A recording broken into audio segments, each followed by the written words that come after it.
कहानी की शुरुआत में हमें दिखाया जाता है कि दुनिया के सभी ग्लेशियर पिघल चुके हैं। उनके पिघलने के बाद पूरी धरती पानी में डूब चुकी होती है। समुद्रों का स्तर लगभग 25,000 फुट तक बढ़ चुका होता है। जो लोग जिंदा बचे थे वे समुद्र के ऊपर तैरती हुई बस्तियों में रहने पर मजबूर हो गए थे। समय के साथ उन्होंने इस नई दुनिया के मुताबिक खुद को ढाल लिया था। इसके बावजूद एक पुरानी कहानी लोगों के बीच मशहूर थी। उस कहानी के मुताबिक समुद्र के आखिरी किनारे पर एक सूखी जमीन मौजूद थी। इसी वजह से हर कोई किसी न किसी तरह वहां पहुंचना चाहता था। इसी दौरान हमें एक आदमी दिखाया जाता है जिसका नाम लूक होता है। उसके पास एक नाव होती है जिस पर वह अकेला रहता है। एक दिन वह एक डिब्बे के अंदर शौच करता है। इसके बाद वह उस डिब्बे को एक खास मशीन में डाल देता है। मशीन उस गंदगी को साफ पानी में बदल देती है। फिर लूक वही साफ किया हुआ पानी पी लेता है। इस दुनिया में समुद्र का पानी पीने लायक नहीं होता, इसलिए पीने का साफ पानी बेहद कीमती चीज माना जाता था। कुछ देर बाद लूक को दूर समुद्र में एक छोटी नाव दिखाई देती है। उस नाव में एक आदमी मौजूद होता है। लूक उसके करीब जाता है और उसे आवाज देता है। वह कहता है कि जब समुद्र में दो भटके हुए मुसाफिर आपस में मिलते हैं तो सामान का आदान प्रदान करना एक परंपरा माना जाता है। दूसरा आदमी जवाब देता है कि उसे किसी चीज की जरूरत नहीं है। फिर वह बताता है कि वह अभी एक तैरती हुई बस्ती से आ रहा है। वह बस्ती यहाँ से लगभग 8 दिन की दूरी पर स्थित है। इसी दौरान दोनों को दूर से दो लोग अपनी तरफ आते हुए दिखाई देते हैं। ये लोग राइडर्स कहलाते थे। उनकी पहचान बेहद खतरनाक लोगों के रूप में थी, क्योंकि वे अक्सर लोगों को मार डालते थे।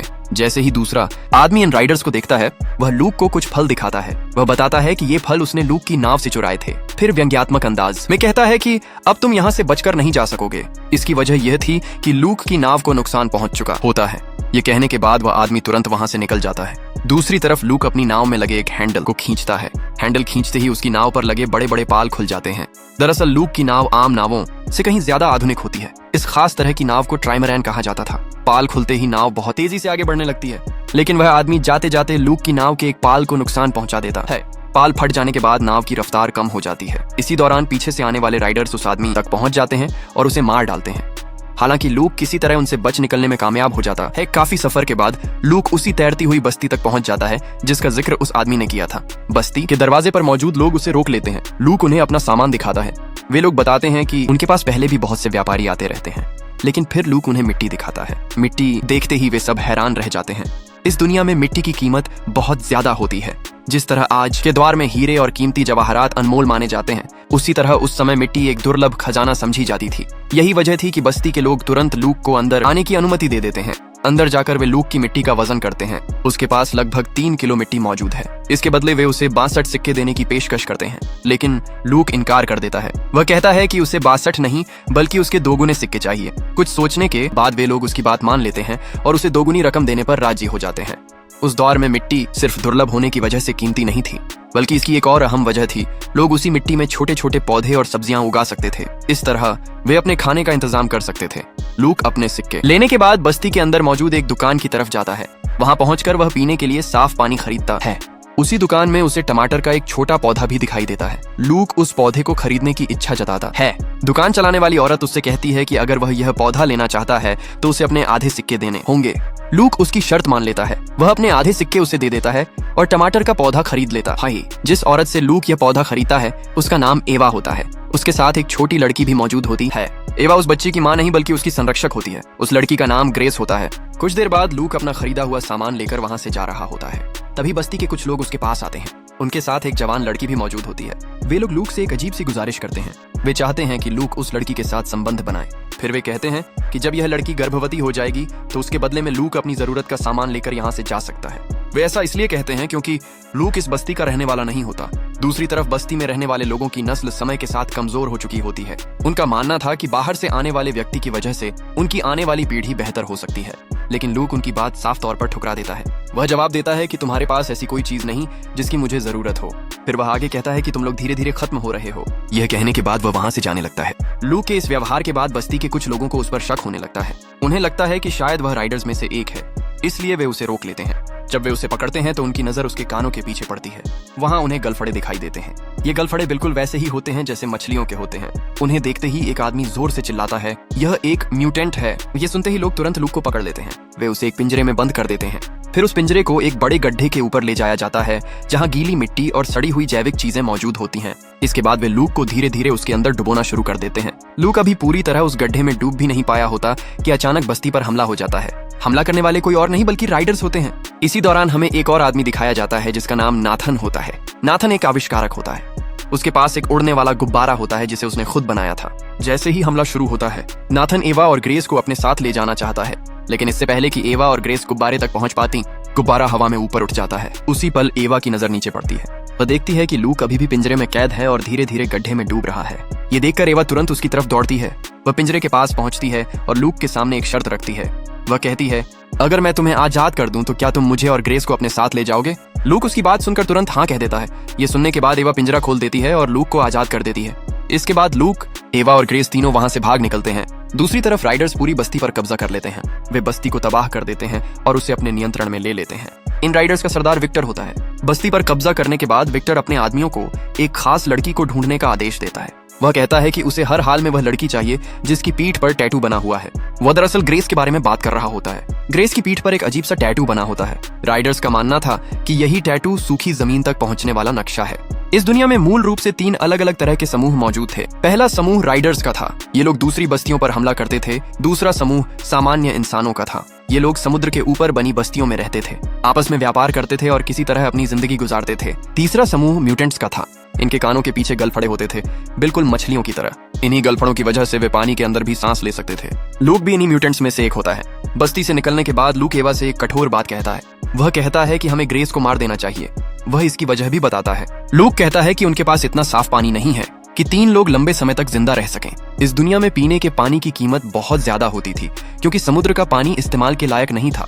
साफ पानी का कोई स्थायी स्रोत भी मौजूद नहीं था। एवा तुरंत उसकी बात का विरोध करती है। वह कहती है कि ग्रेस सिर्फ एक मासूम बच्ची है। लेकिन लूक जवाब देता है कि अगर पानी खत्म हो गया तो तुम दोनों मर जाओगी। इससे बेहतर है कि एक व्यक्ति पहले मर जाए। हालांकि बाद में एवा उसे ऐसा करने से रोक लेती है। आखिरकार लूक ग्रेस को कोई नुकसान नहीं पहुंचाता। इसके बाद लूकस, सारा और लिली आगे का सफर जारी रखते हैं। कुछ देर बाद उन्हें समुद्र में एक और नाव दिखाई देती है। इस नाव में एक आदमी मौजूद होता है। सारा लूकस से कहती है कि हमें इस व्यक्ति से बात करनी चाहिए, शायद उसके पास खाने के लिए कुछ हो। हालांकि लूकस ऐसा करने के पक्ष में नहीं होता, लेकिन सारा के जोर देने पर वह उस आदमी के पास चला जाता है। उस व्यक्ति के पास एक बेहद कीमती चीज होती है और वह चीज कागज था। क्योंकि पूरी दुनिया पानी में डूब चुकी थी, इसलिए कागज बनाना लगभग नामुमकिन हो चुका था। इसी वजह से उस समय कागज एक बहुत बड़ा खजाना माना जाता था। आज के समय में जैसे लोग पुरानी और दुर्लभ चीजों को एंटीक समझकर रखते हैं, वैसे ही उस दौर में कागज की अहमियत थी। लूकस और सारा इस उम्मीद में उसके पास गए थे कि शायद वह उन्हें कुछ खाना दे देगा, लेकिन उस आदमी के पास खाने के लिए कुछ नहीं होता। वह उन्हें कहता है कि वह उन्हें यह कीमती कागज दे सकता है, लेकिन बदले में उसे सारा चाहिए। शुरुआत में लूकस इस बात के लिए तैयार हो जाता है और कहता है कि थोड़ी देर के लिए सारा उसकी होगी। इसके बाद वह आदमी सारा को नाव के नीचे वाले हिस्से में ले जाता है। उसका इरादा गलत होता है और वह सारा के साथ जबरदस्ती करना चाहता है, लेकिन उसी समय लूकस नीचे पहुंच जाता है और साफ कहता है कि यह सौदा अब खत्म हो चुका है। वह कागज वापस उस आदमी को दे देता है, लेकिन वह आदमी अचानक चाकू निकाल लेता है और उन दोनों पर हमला करने की कोशिश करता है। लूकस तुरंत सारा को ऊपर भेज देता है और खुद उस आदमी का सामना करता है। थोड़ी देर बाद वह उसे मार देता है।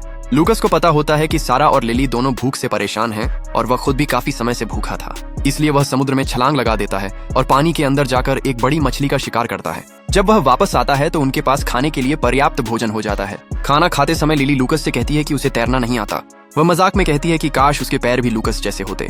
यह सुनकर लूकस हैरान हो जाता है क्योंकि इस दुनिया में लगभग हर व्यक्ति तैरना जानता था। इसके बाद सारा लूकस को बताती है कि वह लिली की असली मां नहीं है, बल्कि सिर्फ उसकी संरक्षक है। समय बीतता है और धीरे धीरे तीनों के बीच रिश्ता मजबूत होने लगता है। लूकस लिली को तैरना भी सिखाने लगता है। पहले लूकस इन दोनों से दूरी बनाए रखना चाहता था, लेकिन अब वह उनके साथ जुड़ चुका होता है। उनके बीच एक भावनात्मक रिश्ता बन जाता है और वे एक साथ यात्रा जारी रखते हैं। कुछ समय बाद वे अपनी नाव से एक बहुत बड़े समुद्री ठिकाने को देखते हैं जहां लोग सामान खरीदते और बेचते हैं। लूकस नाव उसी दिशा में मोड़ देता है, लेकिन जब वह दूरबीन से उस जगह को देखता है तो उसका चेहरा बदल जाता है। उसे पता चलता है कि वहां राइडर्स ने कब्जा कर लिया है। उनका नेता विक्टर वहां मौजूद होता है और उसका उद्देश्य सिर्फ लिली को पकड़ना होता है, क्योंकि उसकी पीठ पर बना निशान सूखी जमीन का नक्शा माना जाता था। लूकस तुरंत समझ जाता है कि खतरा बहुत बड़ा है और वह नाव को वहां से दूर ले जाता है। वह सारा से पूछता है कि लिली की पीठ पर बने निशान का सच क्या है। सारा बताती है कि यह सूखी जमीन तक पहुंचने का नक्शा है, वह जगह जहां अब भी पेड़, मिट्टी और जीवन मौजूद हो सकता है। लूकस इस बात को मानने से इनकार कर देता है। वह कहता है कि ऐसी कोई जगह मौजूद नहीं है, ये सिर्फ एक कहानी है। लेकिन सारा उसे याद दिलाती है कि जब उन्हें लिली मिली थी तो उसके पास सूखी मिट्टी भी थी। ये बात लूकस को सोचने पर मजबूर कर देती है। धीरे धीरे वे एक और पानी के नीचे की दुनिया देखते हैं जहां पुराना शहर पूरी तरह डूब चुका होता है। यह दृश्य सारा की उम्मीदों को तोड़ने के लिए दिखाया जाता है, लेकिन इसके बजाय लूकस के अंदर और उलझन पैदा हो जाती है। अब लूकस खुद भी सोचने लगता है कि शायद सूखी जमीन सच में मौजूद है। इसी दौरान आसमान में एक उड़ता हुआ गुब्बारा दिखाई देता है। उसमें एडम नाम का एक आविष्कारक होता है। वह नीचे उतरकर लूकस, सारा और लिली को अपने साथ ले लेता है। लेकिन कुछ समय बाद हालात बदल जाते हैं और लिली राइडर्स के हाथ लग जाती है। इसके बाद लूकस घोषणा करता है कि वह लिली को वापस लेने जा रहा है और अकेला ही आगे बढ़ जाता है। वह राइडर्स के विशाल जहाज तक पहुंच जाता है। ये एक चलता हुआ किला जैसा था। वह चुपचाप अंदर घुस जाता है। अंदर उसे बहुत से लोग मिलते हैं और सब विक्टर से पूछते हैं कि सूखी जमीन कब मिलेगी। विक्टर झूठ बोलकर सबको भरोसा दिलाता है कि वह रास्ता जानता है, जबकि सच में उसे कुछ नहीं पता होता। उसी दौरान लूकस विक्टर के सामने आ जाता है और कहता है कि उसे लिली वापस चाहिए। विक्टर उसे धमकाता है, लेकिन लूकस एक चाल चलने के लिए तैयार होता है। विक्टर की धमकी के बावजूद लूकस बिल्कुल नहीं डरता। उसी पल वह अपने कपड़ों के अंदर छुपाई हुई एक जलती हुई मशाल निकालता है। लूकस बिना देर किए उस जलती हुई मशाल को सीधे पाइप के अंदर फेंक देता है। अगले ही पल एक जोरदार धमाका होता है। पूरा जहाज हिल जाता है और आग तेजी से फैलने लगती है।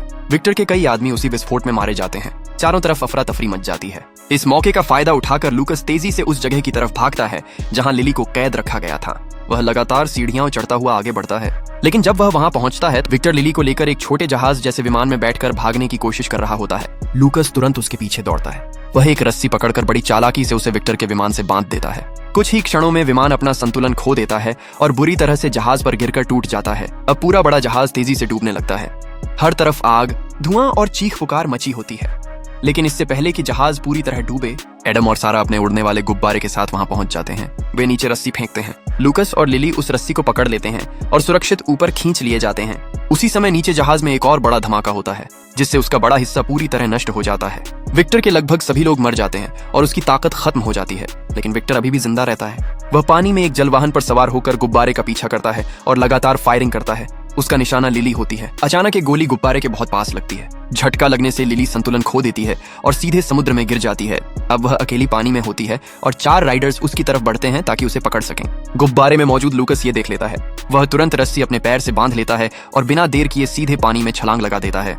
वह तेजी से लिली की तरफ बढ़ता है। जैसे ही राइडर्स उसे पकड़ने वाले होते हैं, लूकस पहले पहुंच जाता है और उसे पकड़ लेता है। फिर रस्सी की मदद से दोनों ऊपर खींच लिए जाते हैं। उधर राइडर्स आपस में टकरा जाते हैं और एक बड़ा धमाका होता है, जिसमें विक्टर भी मारा जाता है। इस तरह राइडर्स की ताकत पूरी तरह खत्म हो जाती है। अब सब सुरक्षित हो चुके होते हैं। कुछ देर बाद एडम बताता है कि उसे नक्शे का असली राज समझ आ गया है। वह सूरज की दिशा और लिली की पीठ पर बने निशानों को जोड़कर समझता है कि सूखी जमीन किस दिशा में हो सकती है। सबके अंदर फिर से उम्मीद जग जाती है। वे गुब्बारे को उसी दिशा में मोड़ देते हैं। रात हो जाती है और सब लोग थक कर सो जाते हैं। सुबह जब लूकस की आंख खुलती है तो आसमान में एक चिड़िया गुब्बारे पर बैठी होती है। वह हैरानी से उसे देखता है। फिर वह सामने नजर दौड़ाता है। दूर क्षितिज पर उसे एक बहुत बड़ा पहाड़ दिखाई देता है। जैसे जैसे वे पास जाते हैं, सच सामने आने लगता है। वह जगह असल में माउंट एवरेस्ट होती है, लेकिन अब वह पहले जैसी नहीं होती। हर तरफ हरियाली फैली होती है। पेड़, पौधे, पक्षी और मीठे पानी के झरने दिखाई देते हैं। यह वही सूखी जमीन थी जिसकी कहानी लोग सिर्फ एक अफवाह समझते थे।